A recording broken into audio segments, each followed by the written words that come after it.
Well, welcome Air Vice Marshal J. Rajendra Garu. On behalf of Team Hyderabad Management Association, we are privileged to invite you for this brief interaction. And of course, on the subject of management, as that's the business that we have. And in the world, what doesn't require management? Everything is management. At the outset, the Team Hyderabad Management Association congratulates you on being conferred with the coveted AVSM Award by the Honorary President of India as part of the 2021 Republic Day celebrations. At HMA, we are all proud that an eminent son of this part of the country, especially the Telugu states of Andhra Pradesh and Telangana, has obtained this coveted title and honors. Okay, so we sought your time and thanks for sparing your time, valuable time for us. And very quickly, it will be a small interaction with you of about half a dozen questions about things management in the Indian Air Force. First would be, from your experience, what are the management tools that have helped you in discharging various administrative and command roles effectively and efficiently? And thank you very much for the wonderful introduction you made. And before I say anything, it is a matter of honor and privilege for me also to interact with such esteemed and very professional organization known as the Hyderabad Management Association. And I take it that this interaction will immensely benefit me as well. Therefore, on my behalf, I convey my gratitude to Mr. Sanjay Kapoor and his entire team for giving me this opportunity of this wonderful interaction. Having said that, the question you asked me about issues which will inspire and in the management tools that help me. In service, we very strongly believe certain basic fundamentals towards management and leadership. Mission, integrity, and excellence. These are the three fundamental tools we very strongly believe, and we stay focused on these tools, and we understand that these constitute the bottom line for any further development of whatever you want to do, irrespective of your role in the organization. When it comes to mission, it talks about your professional competence. Irrespective of the job you do, the type of job you are trained for, and why you are employed in any organization, including, of course, the armed forces. The leadership and the team building. Leadership at every level, and once again, team building all inclusive, because everyone in the organization is equally important because their roles are so specific and so professional, and their competence is indeed necessary when the mission, if the mission is to be accomplished, the level at which it's supposed to be done. Integrity. Integrity is absolute commitment to your country, commitment to your service, and commitment to your people. And there is not even remote dilution about this aspect. And dedication to the organization which has engaged you, of which you are a primary part, and contributing to the organization as part of the team of the job that they sent you. And you will appreciate when I tell you, service before self. That is, you keep the organization, you keep the service, or you keep the country, irrespective of the consequences, and well before all your requirements at any given time. Therefore, I spoke about mission and I spoke about integrity, and then comes excellence. When it comes to excellence, it is giving your best at any given time. Being absolutely passionate about what you do and the job you are assigned, and setting benchmarks and standards. Each time you do anything, certain standards and benchmarks are set, and you are oriented with your passion to improve your benchmark each time. Integrity, excellence, and mission are the three fundamental tools we bank on and we work upon. Fantastic. Air Vice Marshal Rajendra, that's been very nice of you to say that.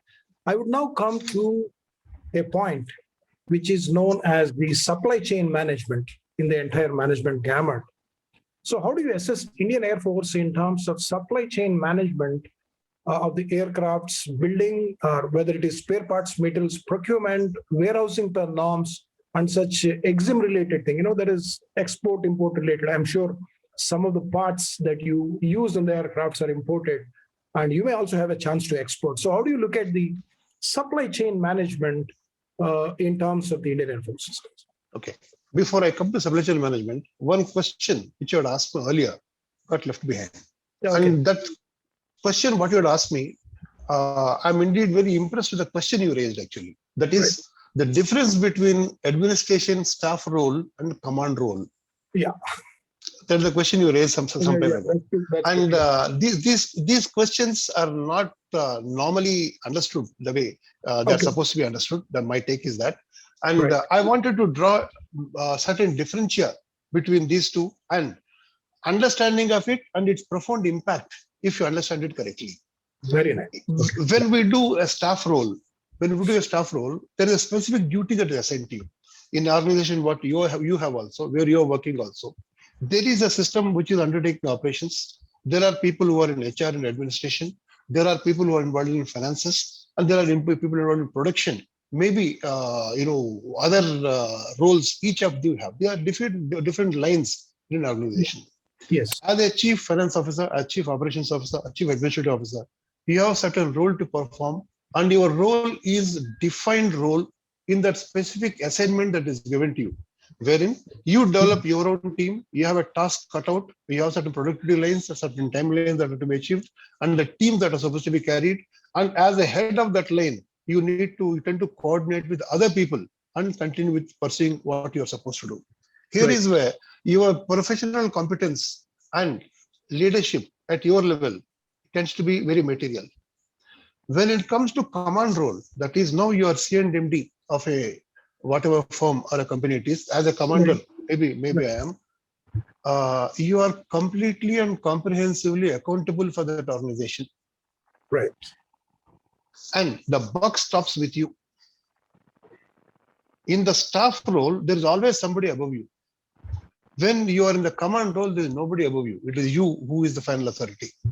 Therefore, your responsibility, your accountability, buck stops with you, and entire team you are supposed to carry and lead by example and reach the mission what you are supposed to achieve. These are the fundamental differences between when you do a staff work. There is always a cover for you. You can always go up to higher hierarchy wherever you are and get a decision if you want to. When you are in a command role, decision is yours. There is no further scope for you to check further, and buck stops with you. Complete responsibility and accountability of everyone whom you command, and the purpose of organization of which you are heading is what is final, and you are responsible for that. That is the difference between command role and staff role. Having said that, now come back to your question of logistics issue. In our service, we have a very organized system of providing the right thing at the right place in right time. Yes. We have very, very competent logistics staff, officers and staff, who are able to ensure what service wants, every line what we want, and in a very methodically planned manner, very systematic systems we have, which are inherent to over a period of time what we are able to achieve. And we are very proud that in spite of various platforms what we operate, our logisticians are able to ensure good item, high quality item at the right place in right time. Right. And as a country, as a nation state, we are heading towards production within the country, and there are a lot of opportunities within the country that way. I will leave it at this as regards logistics because it is a very complex subject, and I can definitely tell you that as a service, we have very high standards and we are able to ensure a good quality item at a very good price. Right. Perfect. So in terms of supply chain management, is there anything that you would like to say is what you want to suggest? We all, in the sense, to be able to forecast and to be able to prepare, to minimize the warehousing, that is the timelines, the shelf life, what you are holding, and to be able to utilize at the right time. You will appreciate that the service we are in, we operate far and wide, very, very high altitude and very, very remote place also. We set up systems in place to achieve what we want. Perfect. Now, Air Vice Marshal Rajendra Garu, I am coming to another question about the human resources. Considering its vast human resources amounting to about 1.5 lakh employees, what is the policy and practice of IAF in handling grievances of personnel? How is the human resource management being dealt with during these times requiring scientific, operational, and logistics manpower? Do you find any constraints, and how do you plan to overcome them, especially in the fighter aircrafts in terms of pilots, ground staff, technical and non-technical. I'm glad that you appreciate the complexity and the magnanimity in the discussion, that question what you had asked for, as well as the seriousness of the issue and how critical it is, because man behind the machine constitutes the mainstay. Yes. Here I must mention to you, we have, first of all, to begin with, grievances come from the terms and conditions of service wherever you are in any organization. Right. And fortunately, and we have a very high level of response as regards this, because our terms and conditions of service are very good, and Right. our quality of life is equally good. Therefore, we are able to attract very high quality men and women to join us. Okay.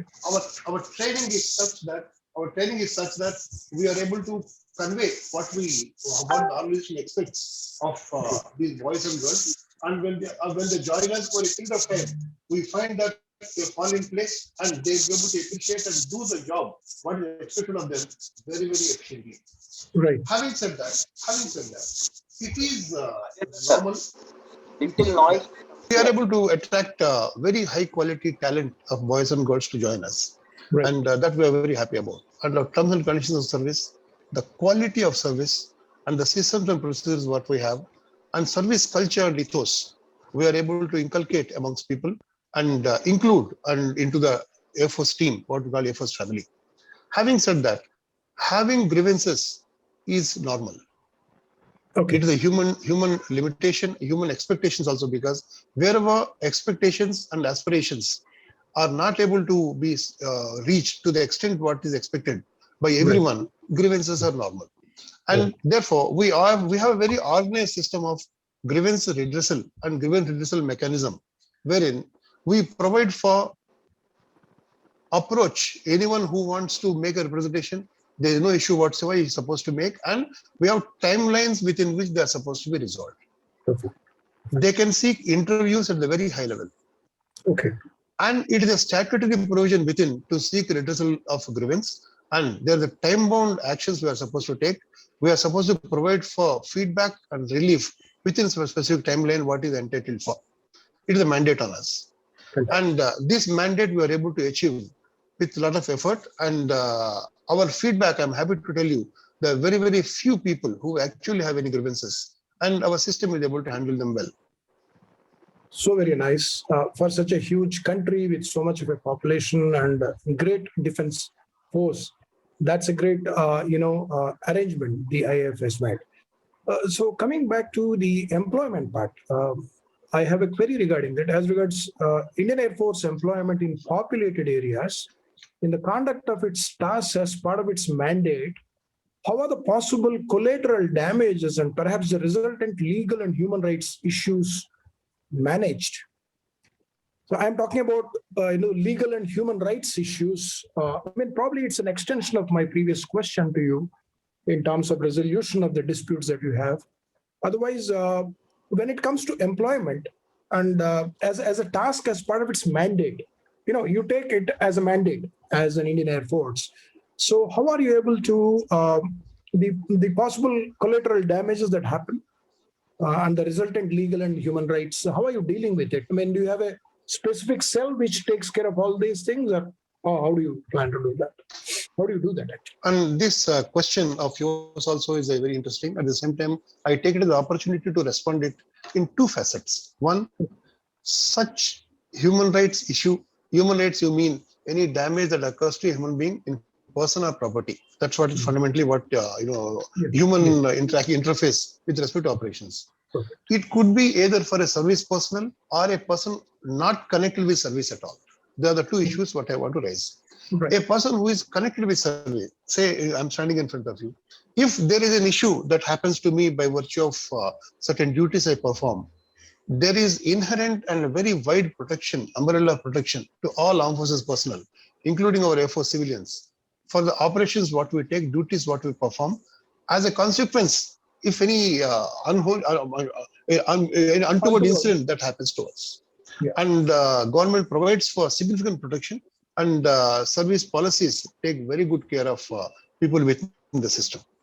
Having said that, Now there are people who are disconnected with it. That is, people who have no connection with the service. They sustained certain impact on account of operations what we undertake. There are also our statutory provisions are there. We have policies laid down, and we are very sensitive about this issue. That is, we firstly notify and we make sure that such incident don't happen. That is the reason why maybe you're also not familiar as any incident that happened at all. Why? Because it is that few that those incidents are, because we are fundamentally and very particularly compliant as regards to all norms and rules and statutes as regards how do we undertake these operations, and highest levels of safety norms we follow. I understand that. It's something like And in the industry as well, you have what is known as CAPA, corrective action, preventive action.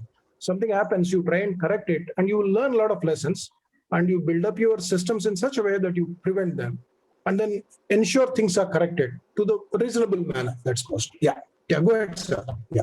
And that we make sure that there is no such incident that even will take place. And God forbid, if it happens, we have a system to quickly respond and fix in a manner where grievances are the least. Perfect. So I have one more question to you. What are your management mantras for those young managers who are keen to become effective leaders? I won't just say it is Indian Air Force prospective cadets that come in, but your management mantras with all your experience and the track record in Indian Air Force. What do you suggest to the young managers who are just coming forward to become effective leaders, wherever you are, whether it is armed forces or non-armed forces? For sure, leadership is very crucial as well for the management professionals. So what are your mantras? Incidentally, as you rightly put across, management mantras are management mantras across the board, and you can't paint it red or white or green depending on service you're in. It is across board, rules are same. Maybe minor issues may change, and therefore whatever little I know is universal and common to everyone. I take it that whatever you do, whatever duty you perform, whatever training you have, whatever degree you have, because of through which you are undertaking the specific task, one has to be very, very passionate about it. Firstly, you have to like your job. When you like your job and you are passionate about it, you don't need task and supervision, because that you set it yourself. And once you set it yourself and you like your job and you are passionate about it, you start setting standards. When you start setting standards and benchmarks for yourself, you consistently improve. When you consistently improve, your work will speak for you and you don't need to speak. Fantastic. And when your work speaks for you, your visibility is much higher. As visibility much higher, you get to grow. And that's how you get more and more motivated and more visible and more successful in time to come. A successful leader is a leader who sees tomorrow and is ready today and with his own liking, who does not need supervision whatsoever. So nice to say that. I'm sure you have practiced it, and not for nothing you have come up to this level of ABS, BDSM, and I'm sure you'll go to the extent where you would be heading the force. One day we pray, and then we hope that you become that. There are a few general questions, Air Vice Marshal Rajendra Garu. Those questions actually would be very generic in nature. So what are the risks the Air Force needs to prepare for? I'm not just talking about war situation, even non-war situations, even calamities, even the current pandemic, if you see as it is. The other question is, above all, what are the implications of it all for India's defense system? Considering you have now a pandemic that is in the world, what are the risks the Air Force needs to prepare for? The second one is the implications of it all for India's defense system.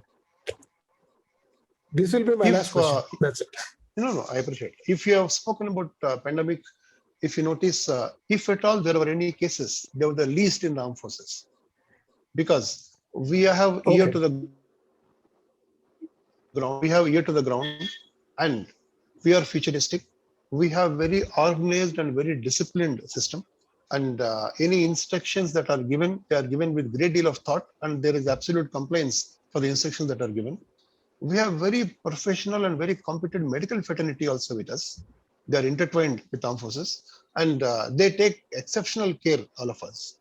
Therefore, when it comes to any of disaster relief, any of the risk, we are the people who will cover the risk, and we don't consider anything risk to ourselves. And we are meant for the country, and therefore what the risk of the country is our duty. Fantastic. I mean, I could really see that in terms of not just in pandemic, even in the non-pandemic times itself, at times of disaster, you have been a part of the entire setup of the country. You move people across the places, whether it is floods or fire or anything, calamities that happens. Pandemic is probably one of the things which we have experienced after 100 years, and I'm sure Air Force has been doing a immense service, and it will continue to. So I would request that I had more time to actually interview you. I mean, thanks a lot for your time. There are many more questions that we put, and Hyderabad Management Association, since 1964, established in Hyderabad, serves both the states, Telugu states of Andhra Pradesh and Telangana. We invite you to be a part of Hyderabad Management Association when it is possible for you. Please be. You could be a life member with us. I also would request you to recommend our company, I mean, our association's, membership to others. While this is an NGO, non-governmental organization, we believe in supporting management in totality. And sir, we are honored to have you this evening here.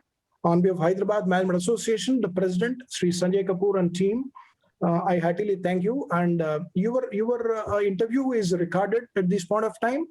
We will be taking this as a link into our newsletter, and we will also publish our interview in text as well. Once it is done, I would share a copy of that with you. Yeah. Thanks a lot. You have covered extensively about Indian Air Force. It's the personnel side, HR side, the logistics side, the supply chain management side, the great message that you gave to the managers in terms of your mantras, and great systems and procedures you have. And God bless you. God bless us all. And thanks a lot for your kind time. We look forward Thank you very much. And I take meeting it you on as many an more honor days. and privilege to interact with you. Thank you so much. Thank you very much, sir. For giving your time. Yeah, bye. Thank you. Thank you, sir. Thank you very much.